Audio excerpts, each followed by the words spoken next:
gracia de Dios está en la vida de cada uno de nosotros. Amén. Pueden sentarse, hermanos. Pueden sentarse.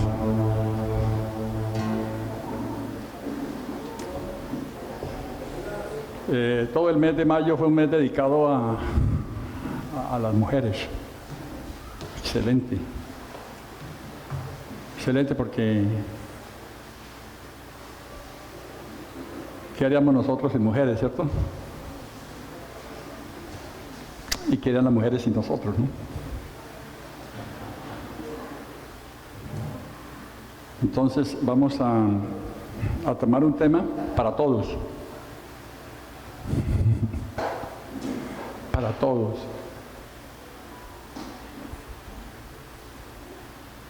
Vamos a orar. Padre, gracias, Señor, te damos. Y que sea el Espíritu Santo que nos hable en esta mañana. El Espíritu Santo nos redarguya de pecado, de justicia, de juicio.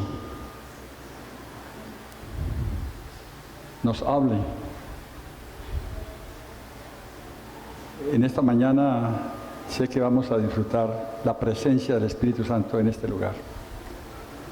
Abramos nuestros corazones para recibir todo. Tome lo bueno. Escúchelo todo. Retenga lo bueno. Muchas gracias, Señor, te damos. En el nombre de Cristo Jesús. Amén. Amén. Y amén. El tema de hoy voy a enseñarles matemática pura. ¿A cuánto le gusta la matemática? Matemática pura. Les voy a hacer una pregunta. ¿Cuánto es 1 más 1? Matemática pura. ¿Ninguno supo? No. 2. 1 más 1. 1 más 0. 1, no estoy diciendo 1 por 0. 1 más 0. Ajá. ¿Y 1 más nada? ¿Cómo que nada? 1. ¿Me da cuenta que está hablando de matemática pura, oiga?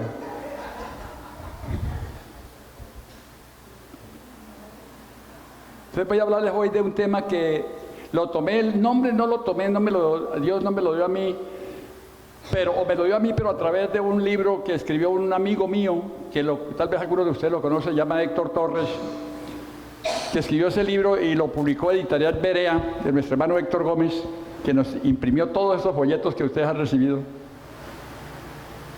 en la época de Aarón.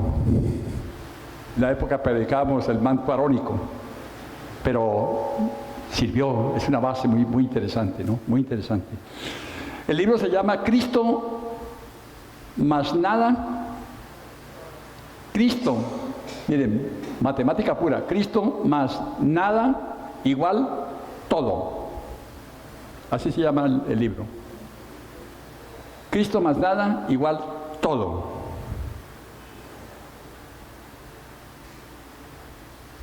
Por eso dice dar gracias a Dios ¿por qué?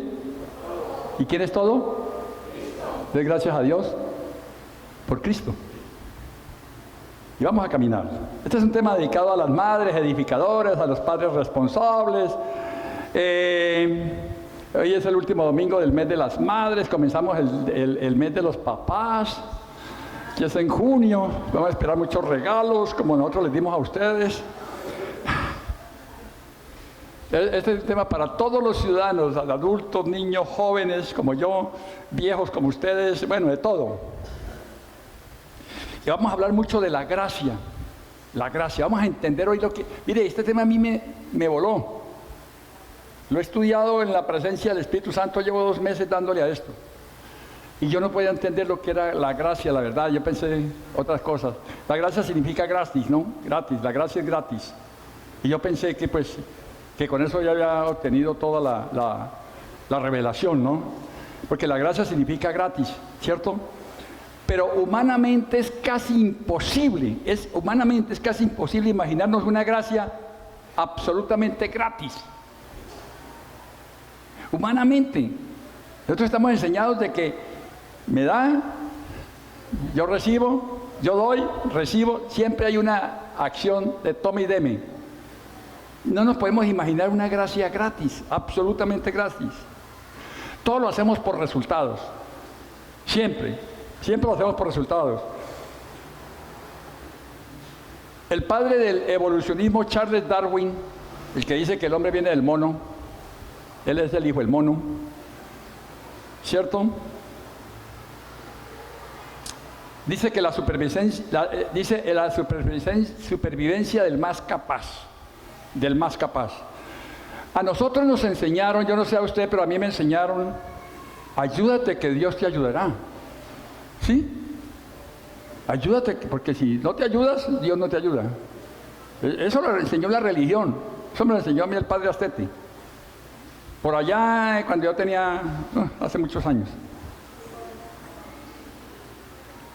Vamos a la palabra. En Lucas 9, 1 al 3, dice, vamos a caminar rápido. Al pasar Jesús vio a un hombre ciego de nacimiento. Y le preguntaron sus discípulos, diciendo, Rabí, ¿quién pecó, este o sus padres, para que haya nacido ciego? Ellos decían, o pecó este o pecaron sus padres para que haya nacido ciego. Porque siempre o peca y entonces sale ciego. Y el Señor le dio una respuesta impresionante. Dice, no es que este pecó, ni sus padres, oiga, ni este pecó ni sus padres, entonces ¿por qué está ciego? Sino para que las obras de Dios se manifiesten en él. Qué tremendo eso, ¿no? Qué respuesta tan tremenda esa. Es para que las obras de Dios se manifiesten en él. No es que pecó él, no. No. Bueno, pero la Biblia dice, lo que el hombre siembre, eso también segará. O sea que hay, tome y deme, ¿no es cierto? O sea que sí importa lo que hacemos. Bueno, esto es matemática pura, lo voy a poner a pensar.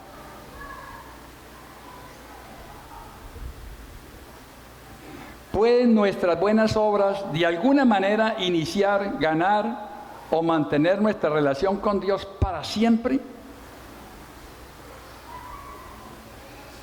¿Será que puede mantener nuestra relación con Dios una vez que hemos sido salvos por muchos años? Aquí hay gente que lleva 40 años, yo llevo más o menos eso.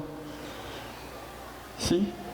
Y uno pues, la salvación es chévere, pero aguantarse 40 años, o 15, o 10. ¿Pueden nuestras buenas obras de alguna manera iniciar, ganar o mantener alguna relación con Dios para siempre? Si las buenas obras son importantes, entonces, ojo con esto, seguimos con matemáticas. ¿Por qué le pasan cosas malas a las personas buenas? Y cosas buenas a las personas malas. Esto es matemática pura.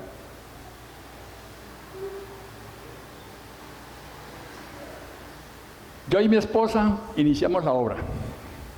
El Señor nos dejó esa misión. Grupos familiares cristianos. ¿Por qué mi esposa se cayó de espalda y se lesionó la columna? ¿Han pensado en eso? ¿Por qué? Es muy difícil pensar de otra manera. Lo bueno es para la gente buena y lo malo es para la gente mala. Y no funciona así, mi hermano. ¿Por qué? Porque simplemente la gracia de Dios es totalmente incondicional. La gracia de Dios no hay condiciones. Totalmente incondicional. Él es soberano. ¿Quién lo condiciona a Él? No es algo que sea parte de nuestra experiencia humana, no es eso. Todo al gratín, ¿no es cierto? Todo al gratín. Algo gratis. Mire, no tiene otra causa esto que acabo de explicar que el amor de Dios, no más. Es por el amor de Dios. No es porque lo que hagamos. Entonces yo puedo hacer cosas malas. Usted es libre. usted tiene libertad. Adán le dijo, de todos los árboles del campo puedes comer. Aquí está el árbol, aquí, voy a utilizar la derecha porque hizo Gilder el sábado, el viernes. Aquí está el árbol de la vida y aquí está el árbol del conocimiento. Puedes comer con libertad, escoja este o este. Pero esa libertad la utilizó Adán como libertinaje y escogió este. Porque él le advirtió, si come de este, morirá. Y se lo advirtió, pero tiene libertad de escoger. Y él escogió este y murió espiritualmente. Esa es la diferencia entre libertad y libertinaje.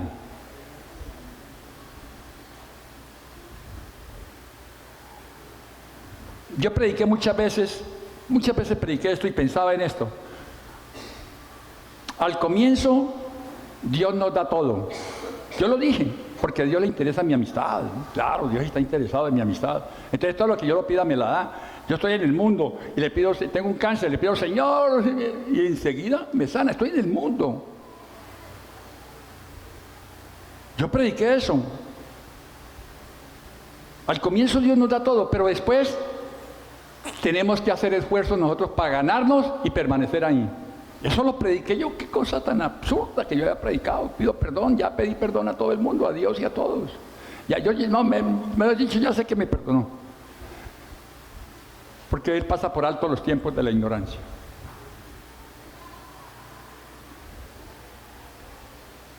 Yo dije que después teníamos que ganarlo todo. Yo ya soy salvo, ya Cristo entró en mi corazón. Para durar 40 años aquí tengo que comenzar a bautizarme, a ayunar, para poder permanecer. ¡Qué cosa tan absurda!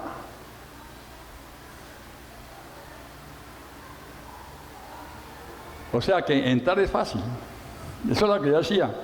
Pero permanecer es difícil. Eso era lo que yo decía. Pero Pablo nos enseña lo contrario. Pablo nos enseña todo lo contrario. Para Dios salvarnos era su mayor problema. ¿Por qué? Porque tuvo que sacrificar a su propio hijo para ganarlos a ustedes y a mí. Y después de que me gana, ahí sí ya la cosa es mía. Ahí corre por cuenta mía. No perder la salvación ya no se pierde, sino disfrutar esa salvación ya. Matemática pura.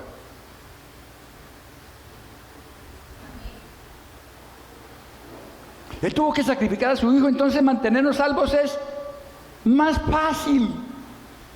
40 años es disfrutar lo que me dio el día que entré al Evangelio. Ahora les explico qué hay que hacer, ¿no?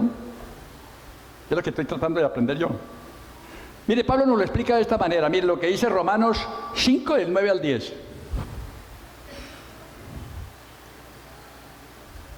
Mas Dios muestra su amor con nosotros. Después está cambiado allá, pues mucho más entrando. Romanos 5, 9 al 10. Que ya se empieza el del 9. Ok, aquí. Aquí comienza el 8. Dice, mas Dios muestra su amor para con nosotros en que siendo aún pecadores, Cristo murió por nosotros. Yo le aumenté uno a última hora. Ya. Ahora sí sigue ahí. Pues mucho más, oiga, Dios muestra su amor por nosotros en que siendo aún pecadores, Cristo murió por nosotros, siendo nosotros pecadores. Al comienzo es mucho más difícil para Él. Nosotros ni siquiera sabíamos porque estábamos en el fango. Pues mucho más, estando ya justificados, ahora ya soy salvo. En su sangre, por Él seremos salvos de la ira. Porque si siendo enemigos fuimos reconciliados con Dios por la muerte de su Hijo, mucho más estando reconciliados seremos salvos por su vida. Y no solo esto, sino que también nos gloriamos en Dios por el Señor nuestro Señor Jesucristo, por quien hemos recibido ahora la reconciliación. O sea que para Él fue muy tremendo sacrificar a su Hijo para que yo llegara y para que ustedes llegáramos ahí, ¿sí? Pero siendo ya reconciliados, ya nos perdonó, ya de ahí para allá es mamey, como decimos en Colombia. Entonces, ¿por qué se nos hace difícil? ¿Por qué se nos hace difícil? O sea, ya me salvó. Él ya me salvó. Ahora permanezco acá. ¿Yo quiero disfrutar esa salvación? ¿O espero a morirme para comenzar a disfrutarla y vivir el resto de mi vida en conflictos, en enfermedades, en miserias, en problemas, en necesidades? ¿Ustedes qué dicen?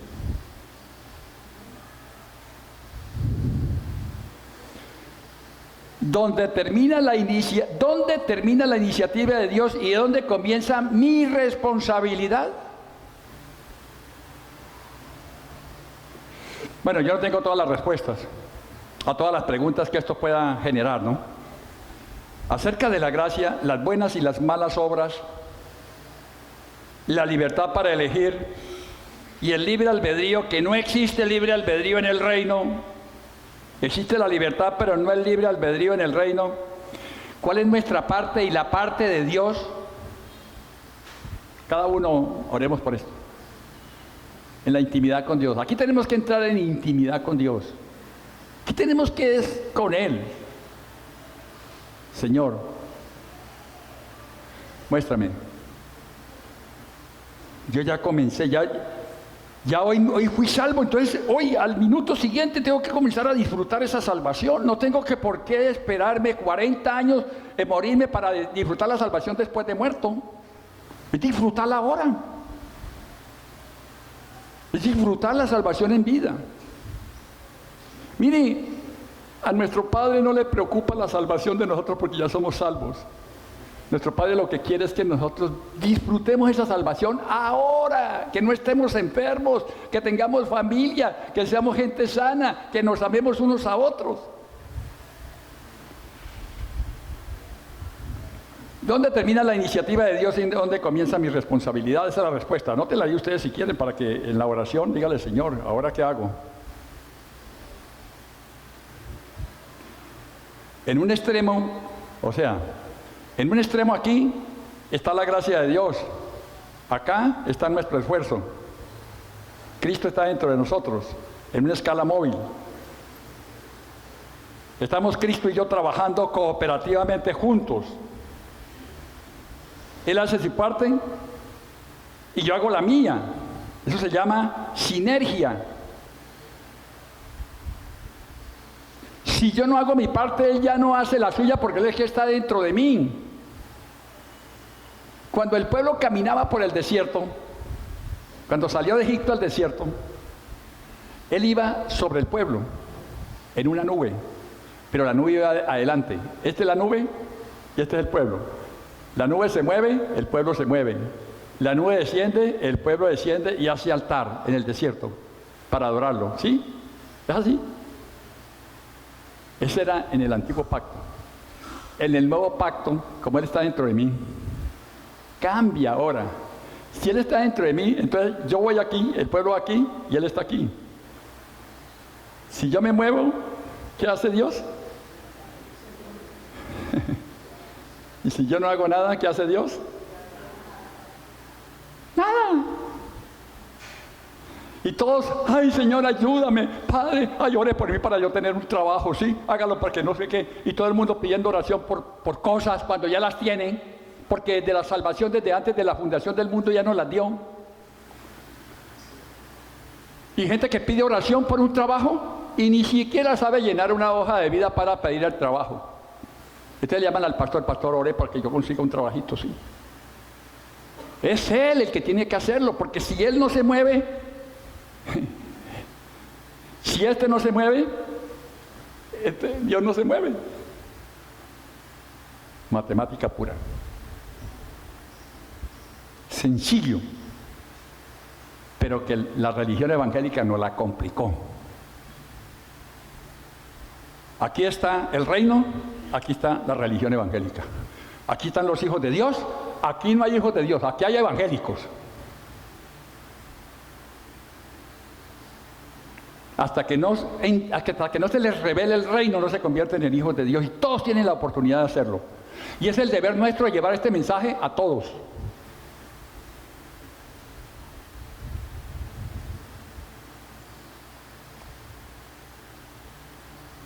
Esto se llama sinergismo, energía junta. La gracia es la fuerza de Cristo. Oiga, mira esta definición tan bonita de gracia. La gracia es la fuerza de Cristo que nos ayuda a vivir nuestra fe cristiana y permanecer salvos en vida. La repito, anótenla. Hay cosas que no se distraigan una coma porque aquí.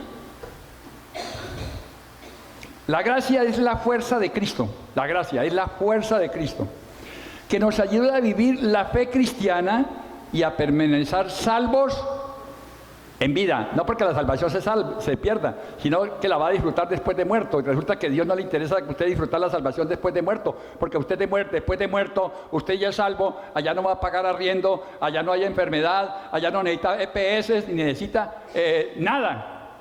Es aquí, ahora. Entonces, ¿por qué vivimos nosotros tan complicados? ¿Por qué vivimos nosotros como endeudados y con tantos afanes y con tantos problemas? Porque no entendemos que esta gracia está trabajando por nosotros, que ya lo hizo todo. Esa gracia se llama Cristo.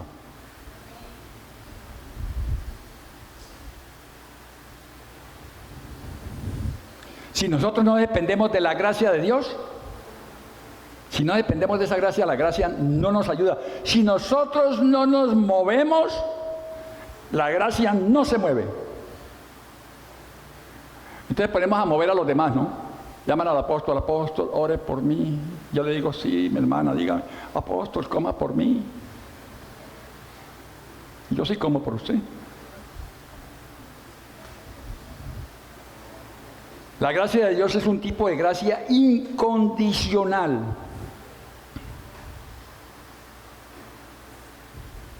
¿Pecaremos más para que la gracia sobreabunde? De ninguna manera, dice Pablo. ¿No son las buenas obras importantes? Claro que sí. ¿En qué sentido? ¿Qué tipo de buenas obras son importantes? ¿Por qué fuimos creados para buenas obras? Nosotros fuimos creados para buenas obras. Efesios 2:10. Porque somos hechura suya, creados en Cristo Jesús. Oiga, creados en Cristo Jesús, no creados en San Roquito, ni en la Virgen, ni en nada, sino creados en Cristo Jesús para buenas obras, las cuales Dios preparó de antemano para que anduviéramos en ellas. ¿Cuáles buenas obras? Las que Dios preparó desde antes de la fundación del mundo para nosotros, las vivamos en vida. Para que nosotros las disfrutemos. Y nosotros decimos, ay, ahora sí fue para hacer buenas obras. No, usted no fue creado para hacer buenas obras. Entonces, ¿que las buenas obras sirven o no sirven? Claro que sirven. Las buenas obras, ¿sabe para qué sirven? Para demostrarte que yo ya soy salvo. Para eso es que sirven las buenas obras. Pero no para yo salvarme, sino para demostrarte que yo ya soy salvo.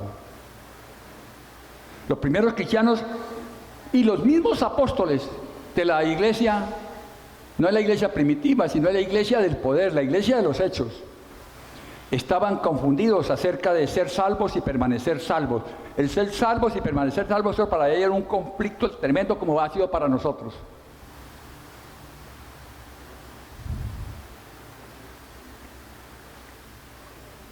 ¿Era por gracia o algo más? Cristo más la circuncisión, Cristo más el ayuno, Cristo más las vigilias, Cristo más el bautismo. Santo Señor. ¿Era por gracia o era por algo más? Para un mundo acostumbrado a vivir bajo la causa y efecto, esto no era fácil de entender, como no ha sido fácil de entender para nosotros. Buenas y malas obras. Era muy difícil comprender la sencillez del mensaje de la salvación. Usted necesita a Jesús, pero debería hacer cosas buenas o al menos dejar de hacer las malas. Ay, que se convierta para que deje de tomar. Eso es lo que me decían a mí. Y eso es lo que yo creía. Yo no me convertí para dejar de tomar. Que se convierta para que deje de robar ese ladrón que está allá. Los antiguos tenían mucha confusión. Hicieron una reunión extraordinaria para discutir sobre la salvación y la gracia de Dios. Esa reunión está en Hechos 15, 1 y 2. De ahí, usted lea todo Hechos 15, ahí está todo. No hay tiempo para explicar todo. Aquí se pasa el tiempo volando. Hechos 15, 1 y 2. Dice, entonces algunos que vendían de Judea enseñaron a los hermanos, si no os circuncidáis conforme al rito de Moisés, no podéis ser salvos. Como Pablo y Bernabé tuvieron una discusión y contienda no pequeña con ellos, se dispuso que subiesen Pablo y Bernabé a Jerusalén y algunos otros de ellos a los apóstoles y a los ancianos para tratar esta cuestión. Léalo todo. Hechos 15. Jesús más el rito de Moisés. ¿Cuál es el rito de Moisés? La circuncisión.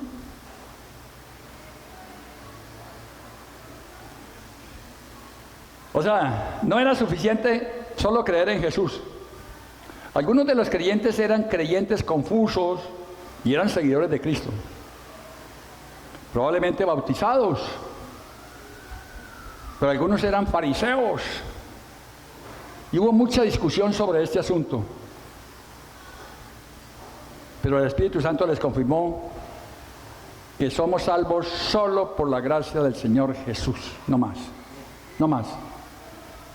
¿Son importantes las buenas obras? Sí, son importantes. Ellas demuestran de que ya somos salvos. No es para no hacer buenas obras, sino que ellas demuestran de que ya somos salvos.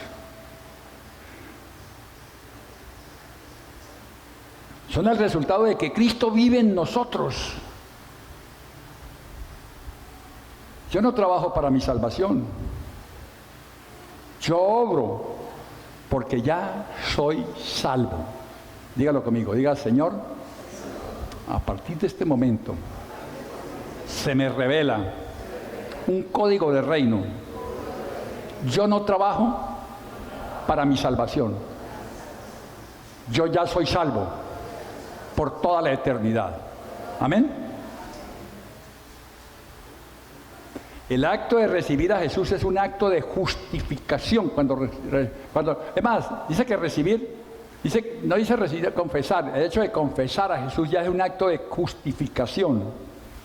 Y se hace por una vez, una sola vez, para siempre, y tiene que cambiar la naturaleza del pecador. Si usted lo confesó y siguiendo siendo el mismo sinvergüenza, usted no ha pasado nada. Si usted lo confesó y sigue en deudas, usted no ha entendido.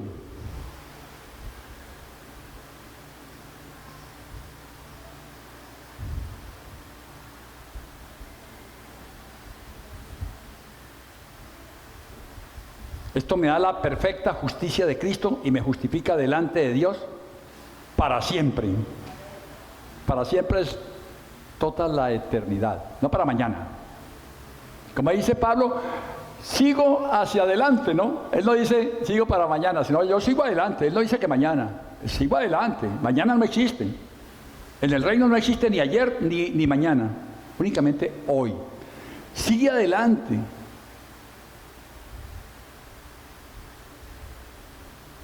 Se hace el acto de recibir a Jesús, un acto de justificación. Es por una sola vez que cambia mi naturaleza, me da la perfecta justicia de Cristo y me justifica delante de Dios para siempre. Repito eso. Hebreos 10:14 dice, porque con una sola ofrenda hizo perfectos para siempre a los santificados. ¿Cuántos santificados hay aquí? A ver, ¿cuántos santificados hay? Los santificados, denle un aplauso al Señor, y si no, quede con las manos cruzadas.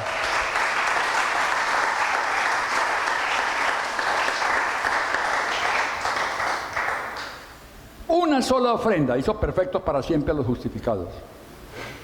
Esto es tan sencillo que solo necesito 3 cositas. Número 1, nacer de nuevo. Número 2, creer. Porque muchos nacen de nuevo pero no creen.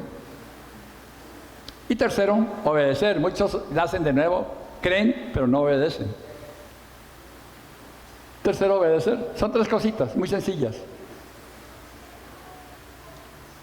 Pregunta, ¿qué significa ser cristiano?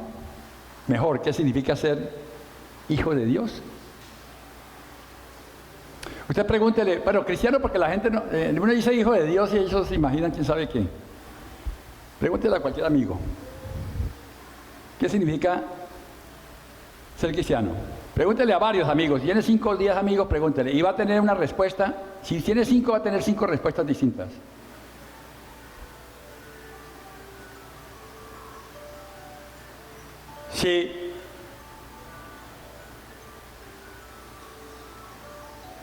Si aún no cree que la salvación es gratis,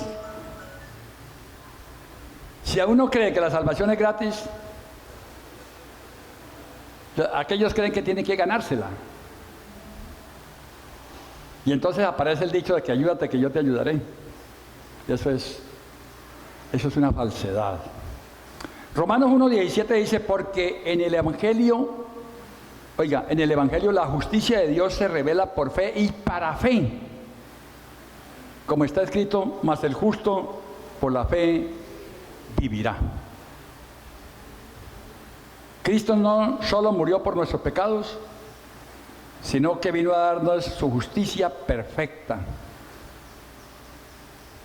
Mientras la religión dice, hagan, Cristo dice, hecho está.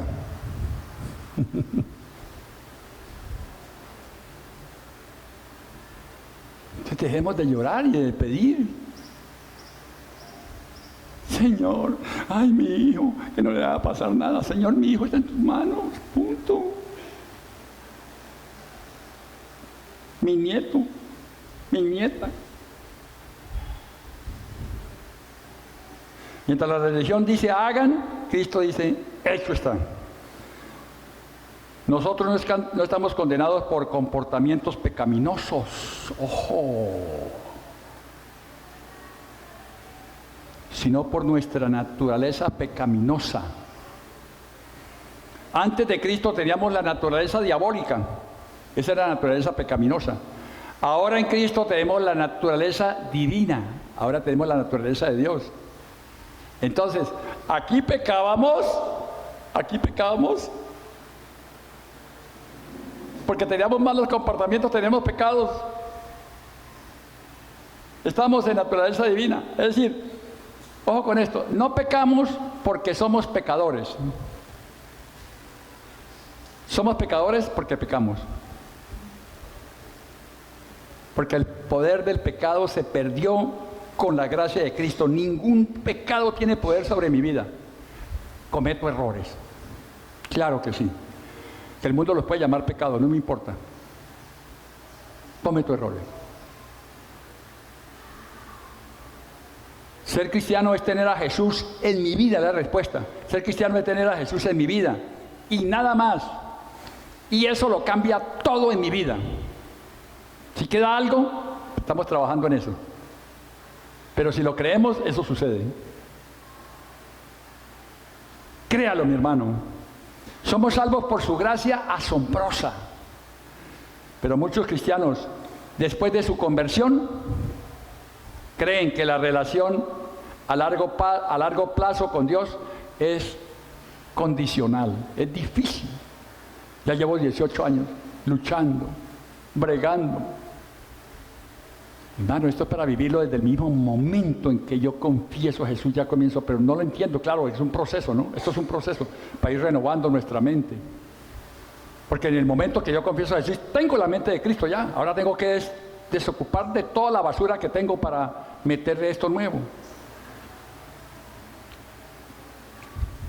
Este es el proceso que tenemos. Es como si la gracia, que es incondicional para llegar a Jesús, se volviera condicional para completar la salvación. Entonces, por eso los que dicen, si no, ustedes escucharon el programa esta semana que una hermana dijo, que le dijo el pastor, le dijo, si usted se bautiza hoy, usted salva hoy, pero ya mañana no, porque usted comete pecado esta noche. ¿De qué? Digo, y si me muero mañana, entonces ¿a dónde voy?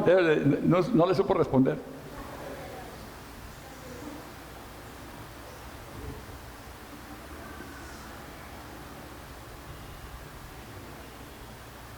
La gracia puede ser tan condicional como la manera en que usted termine esta declaración.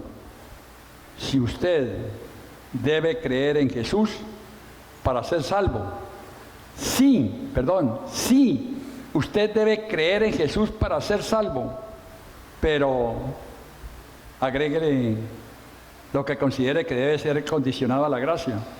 Pero si no se bautizan, pero si no se circuncidan, pero si no toma la cena,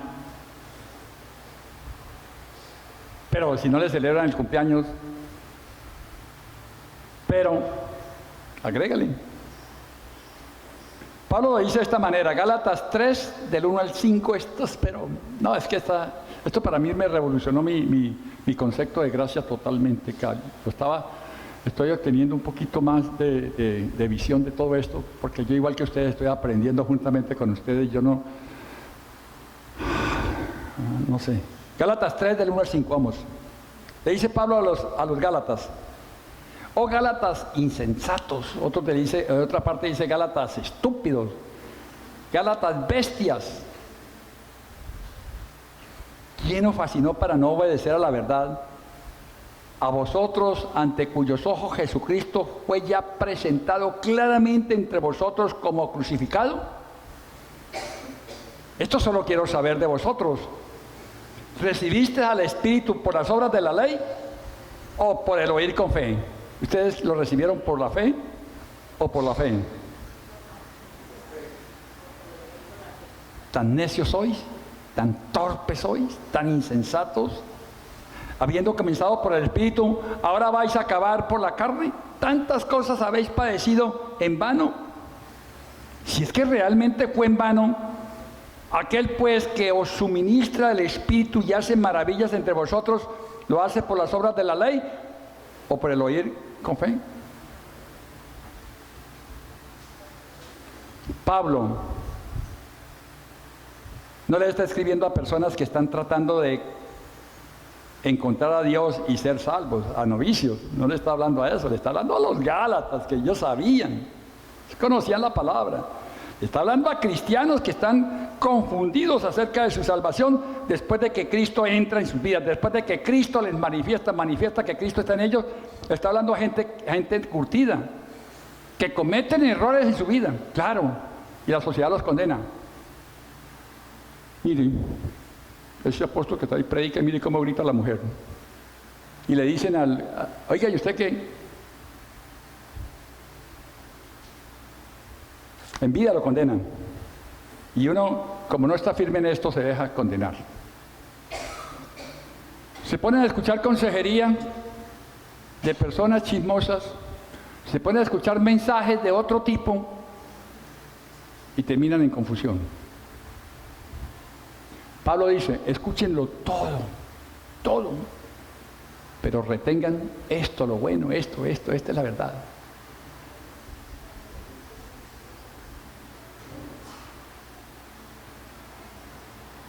Cometen errores en vida, hacen desviar a otros, dan mal ejemplo, no cumplen con el propósito de representar a Cristo dignamente y mueren. ¿Ustedes qué dicen? Una persona que comete errores, todo esto aquí. Ellos estaban confundidos, porque cometen errores en la vida, hacen desviar a otros, dan mal ejemplo, no cumplen con el propósito de representar a Cristo dignamente y mueren. ¿Son o no son salvos? Miremoslo, Filipenses 3, 12 al 16.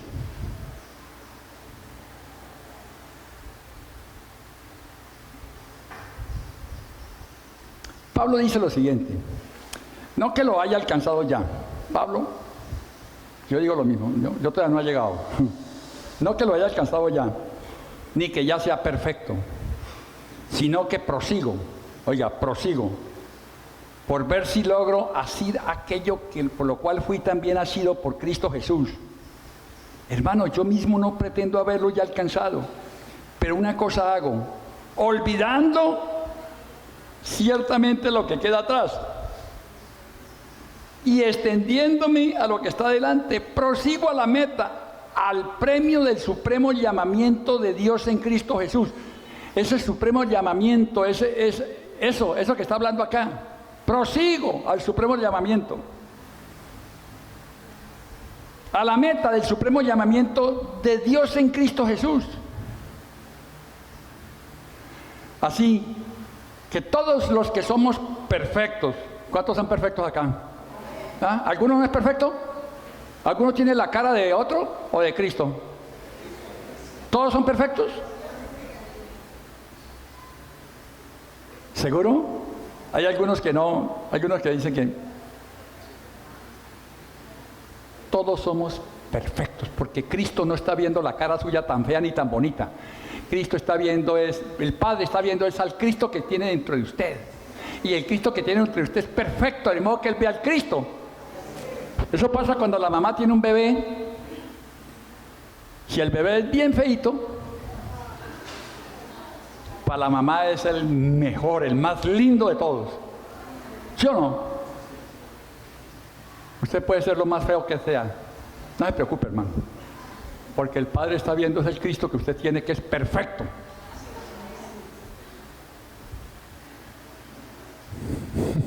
Qué tremendo esto, ¿ya? Entonces dice Pablo, dice, una cosa hago, ciertamente, repito esto, olvidando ciertamente lo que queda atrás y extendiéndome prosigo a la meta del premio del supremo llamamiento de Dios en Cristo Jesús, así que todos los que somos perfectos, esto mismo sintamos. ¿Lo sienten igual? ¿Están igual o todavía tienen turuleco? Así que todos los que somos perfectos, ay, ¿cuántos somos perfectos acá? Repito, todos los que somos perfectos,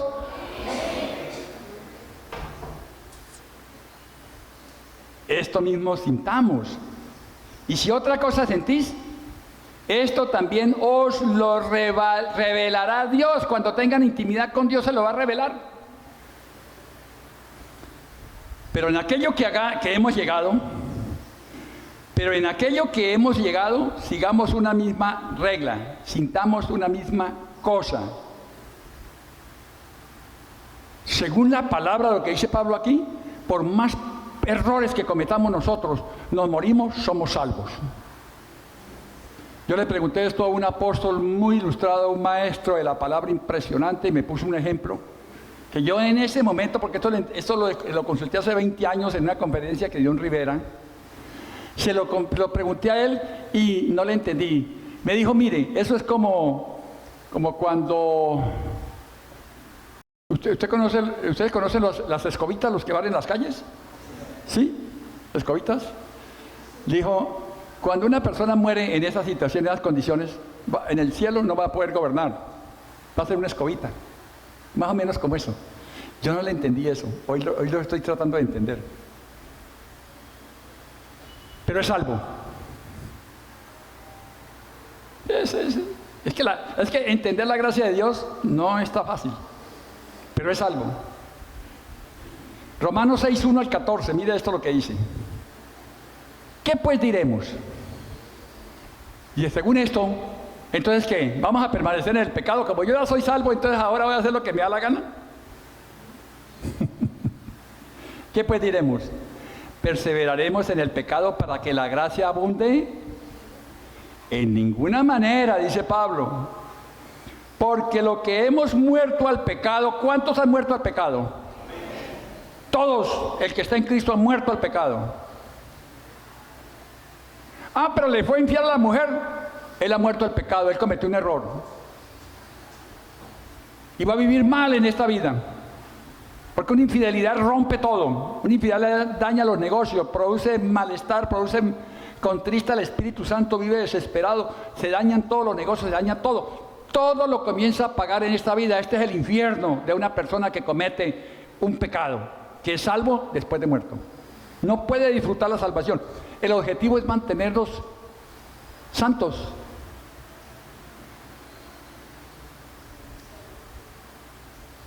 ¿Perseveraremos en el pecado para que la gracia abunde? No, de ninguna manera. Porque lo que hemos muerto al pecado, ¿cómo viviremos aún en él? Si un muerto ha muerto, no puede vivir en el pecado. ¿O no sabéis que todos los que hemos sido bautizados en Cristo Jesús hemos sido bautizados en su muerte? ¿Cuántos han muerto al pecado aquí? ¿Todos? Bueno, no sé, cada uno de ustedes diga, ¿no?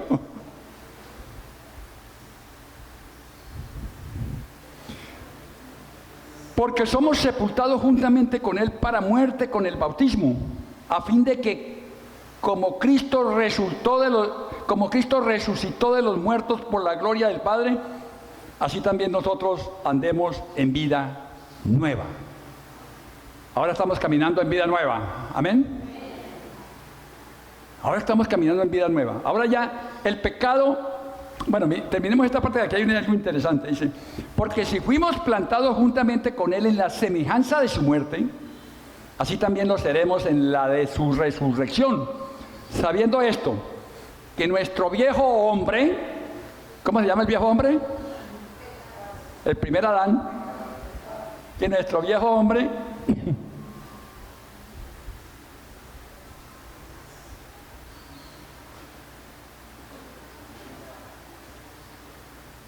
me perdí. Sabiendo esto, que nuestro viejo hombre fue crucificado juntamente con él, con él, para que el cuerpo del pecado sea destruido, a fin de que no sirvamos más al pecado, porque el que ha muerto ha sido justificado del pecado. Y si morimos con Cristo, creemos que también viviremos con Él, sabiendo que Cristo, habiendo resucitado de los muertos, ya no muere, porque Él murió una sola vez y para siempre.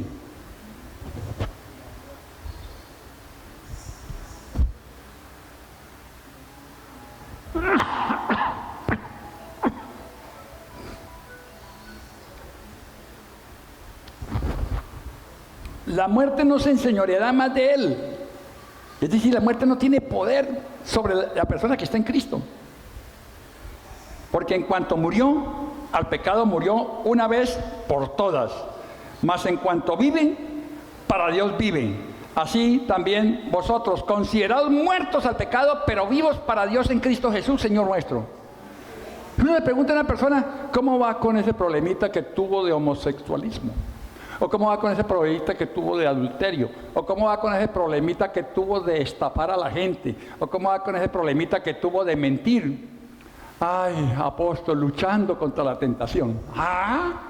Ese hombre no se ha convertido. Ese hombre no se ha convertido, está luchando contra la tentación. Ya nosotros no tenemos que luchar contra ninguna tentación. Ya estamos muertos al pecado. Entonces dice, no reine pues el pecado en vuestro cuerpo mortal. De modo que lo obedezcáis en su... Oiga, dice, no reine pues el pecado en vuestro cuerpo mortal, de modo que lo obedezcáis en sus concupiscencias, ni tampoco presentéis vuestros miembros al pecado como instrumentos de iniquidad, sino presentaos vosotros mismos a Dios como vivos de entre los muertos. Oiga, como vivos de entre los muertos, y vuestros miembros a Dios como instrumentos de justicia. Porque el pecado, dígalo conmigo, repítalo conmigo, ahí está. Dígale, porque el pecado no se enseñoreará de mí.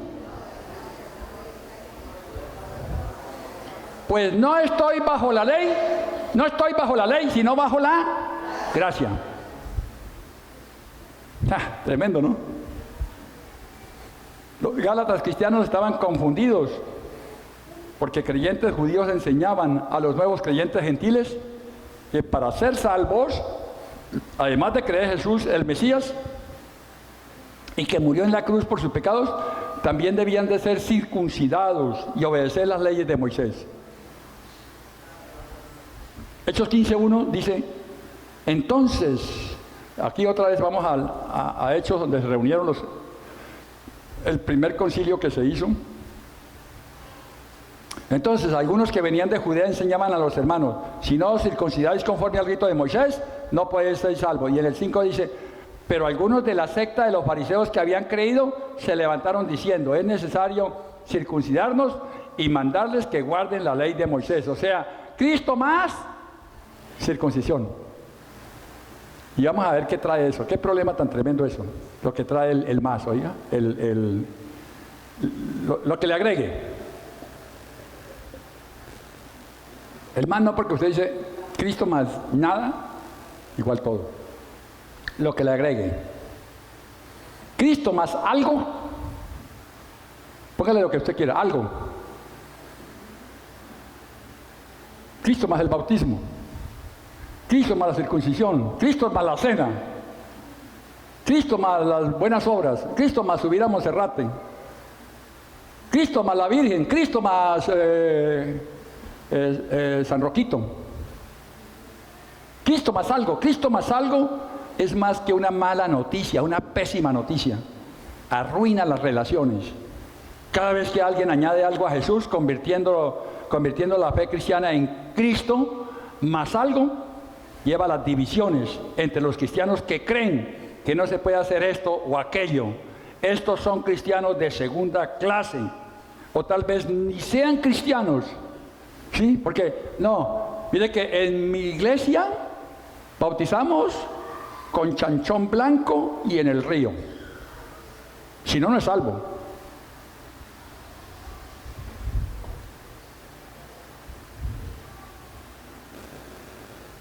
Ni siquiera son cristianos. Si pensamos que Cristo nos acepta de manera incondicional, también, si pensamos que Cristo no nos acepta de manera incondicional, también vamos a aceptar a los demás de manera condicional. Nosotros no aceptamos a Cristo de manera incondicional, tampoco vamos a aceptar a los demás de manera incondicional.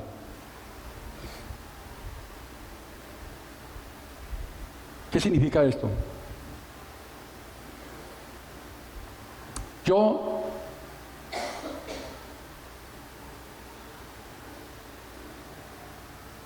Hay dos palabras que tenemos que entender hoy. Uno que llama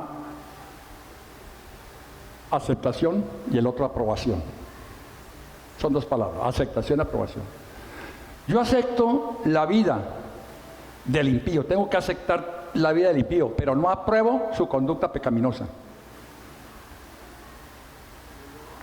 Jesús, ¿qué fue lo que hizo? Eso. Jesús aceptaba la vida de las prostitutas y andaba con ellas, pero no aprobaba su conducta, no aprobaba su pecado. Le dije aceptado y aprobado.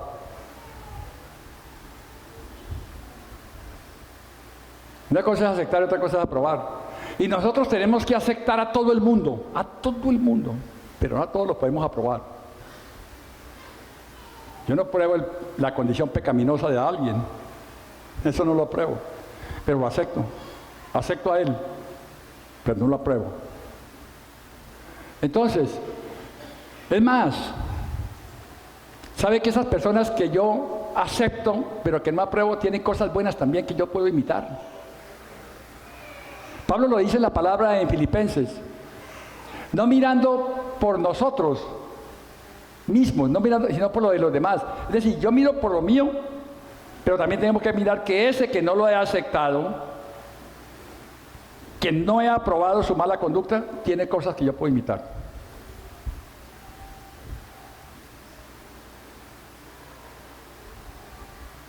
Tiene cosas que son buenas. No apruebo su conducta. Una vez escuché a una hermanita por ahí, la señora fulana de tal viene aquí, viene como a 5 iglesias, a todo, sí, pero tiene una vida licenciosa. Yo soy amiga de ella. Yo no entendí en ese momento eso. Claro, tenemos que ser amigos de ellos si queremos atraerlos. Pero no aceptamos sus pecados, no aceptamos su conducta pecaminosa. Y tiene cosas buenas esa señora, es buena mamá. Ayuda, hace buenas obras, le da a la gente.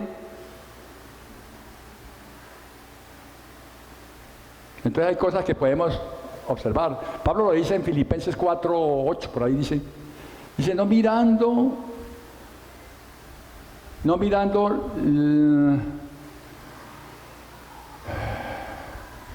lo de los demás, no mirando lo mío, sino también lo de los demás. Pero lo mío, lo que pasa es que yo veo lo mío, lo bueno, ¿no? Y lo de los demás veo los defectos, claro.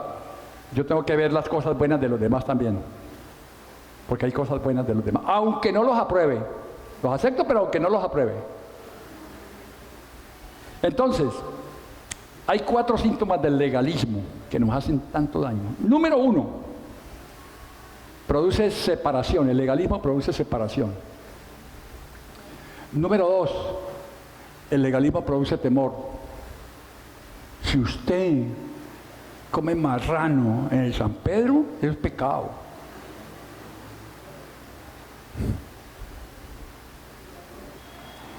Los que no quieran comer marrano me lo llevan a mi casa.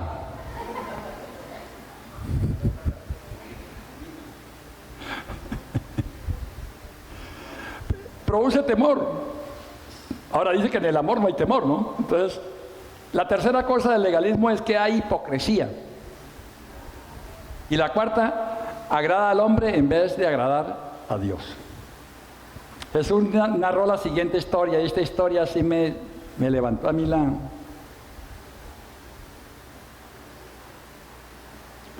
ya se me perdió la siguiente historia.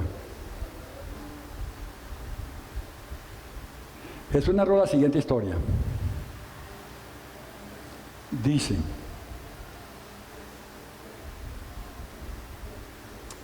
ay, Señor.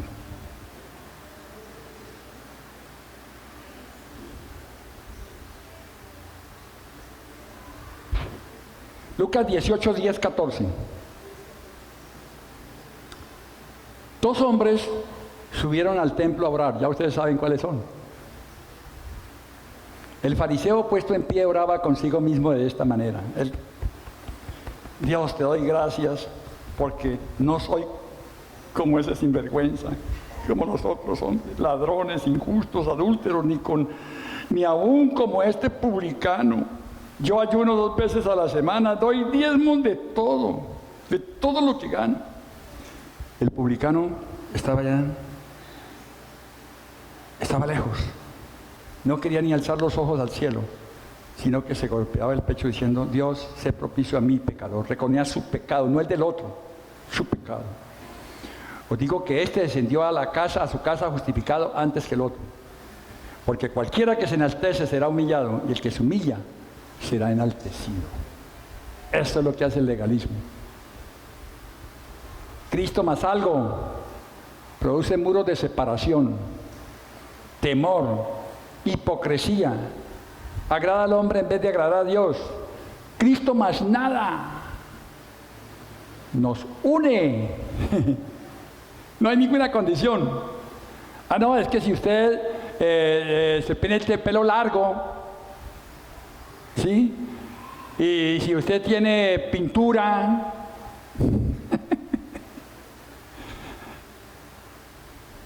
y si usted se corta el pelo, Cristo maná nos une. Ninguno de nosotros es más que cualquier otra persona. Somos todos iguales. Cristo más nada es el gran nivelador. Cristo más algo nos separa, conduce a la contienda y finalmente a la división. Gracia incondicional es un mundo completamente abierto de amor, aceptación y perdón. Cristo más algo es un mundo cerrado en lugar de participar. Cristo más algo es un mundo cerrado, un lugar de participaciones, de particiones y habitaciones individual. Efesios 2, 13 al 16. Pero ahora en Cristo Jesús, vosotros que en otro tiempo estabais lejos, habéis sido hechos cercanos por la sangre de Cristo, porque Él es nuestra paz, que de ambos pueblos hizo uno. Es decir, de los judíos y de los gentiles hizo un solo pueblo, derribando la pared intermedia de separación, aboliendo en su carne las enemistades, la ley de los mandamientos expresado en ordenanzas, para crear en él mismo de los dos un solo y nuevo hombre, haciendo la paz, y mediante la cruz reconciliar con Dios a ambos en un solo cuerpo, matando en ella las enemistades. Cristo más algo es un insulto a Dios.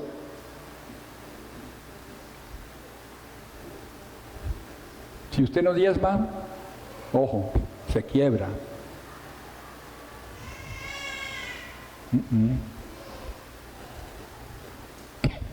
Eso es un insulto a Dios. Esto significa que lo que Jesús hizo en la cruz, perfecta y completamente, no fue suficiente, sino más el esfuerzo humano significa que Jesús murió por nada.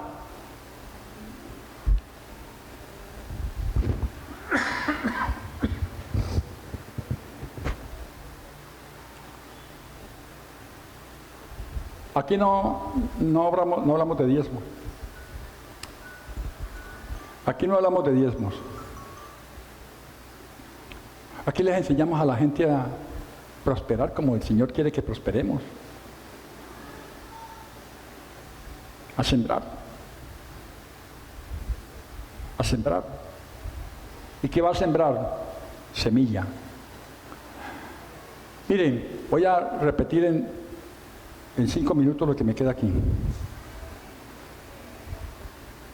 Hay dos cosas que tenemos que entender nosotros como hijos de Dios. Una cosa es la limosna. Acá a la izquierda, la limosna. Y otra cosa es la semilla. ¿Esto qué es? ¿Esto qué es? La limosna se da, la semilla se siembra. ¿A quién se le da la limosna? Al pobre.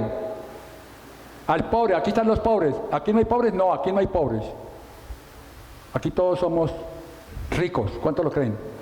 Aquí no hay pobres. Los pobres están allá afuera del reino. Aquí están los ricos. Nosotros. A los pobres se le da limosna. Dice la palabra del Señor, dice, no busquen a los pobres porque los pobres siempre andarán con ustedes. Siempre hay pobres en todas partes. Usted sale con el carro y le llegan 10, 15 al semáforo. Dice, a ellos se les da limosna. Y si usted le da limosna al pueblo, dice el Señor, yo se la devuelvo con creces. Quiere decir que me la devuelve con intereses. Esta limosna no produce cosecha, pero Dios me la devuelve. Es decir, yo no la pierdo. Y como yo la siembro con generosidad. ¿Qué es generosidad? Generosidad es dar sin esperar nada. Eso es generosidad, no tiene nada que ver con cantidad. Generosidad es dar sin esperar nada. O sea, yo a este le doy 10,000, 20,000, 100,000, 200,000. A este es una limosna, porque no importa la cantidad. Lo di desprendidamente. Dice que el Señor me lo devolverá. Eso es limosna. Aquí no siembro limosna, aquí no hay limosna, aquí siembro semilla. Acá en el reino siembro semilla. ¿Por qué? Porque la semilla produce cosecha. A esto no produce cosecha, esta sí produce cosecha. Esta, la limosna, Dios me la devuelve. La semilla produce cosecha y yo la siembro también con generosidad. De modo que si yo a un rico del reino le doy 1,000 pesos, eso puede ser una semilla sobreabundante. Depende de la condición que yo lo haga. Eso produce cosecha, porque la sembré en el reino. No importa la cantidad. La sembré desinteresadamente. La sembré con la naturaleza de Dios, sin esperar ninguna recompensa. Acá la sembré, porque la palabra dice que produce cosecha. Aquí dice que el Señor me la devuelve. De todas maneras la estoy dando desinteresadamente. Tengo certeza de acá y tengo certeza de acá. Por eso muchos que están en el reino, ojo, que están en el reino están pasando dificultades, están endeudados, porque no siembran semilla. Y yo no sé si darán limosna, ¿no? Que usted con la limosna que dé, no paga la deuda. Se paga es con la semilla que produce cosecha. Eso es lo que enseñamos acá. Aquí no enseñamos diezmos. Cristo más diezmos. No, eso no. Aquí enseñamos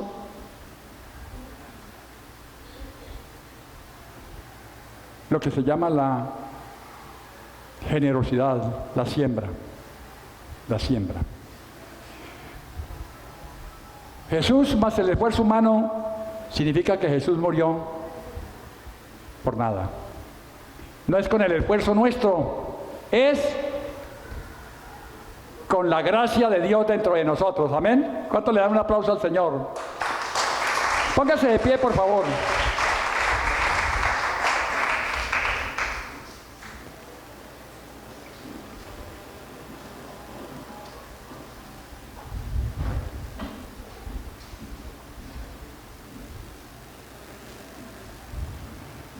Vamos a repetir una frase para terminar que dice, y la van a repetir ustedes todos.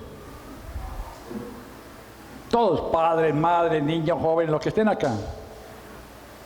Repitan, por favor. Creo que la obra salvífica de Cristo... Uy, pero tan bajito no entiendo. A ver, todos. Creo que la obra salvífica fue absolutamente suficiente para mí, desde el momento en que nací de nuevo, hasta los confines de la vida eterna. Amén. Amén. Y amén.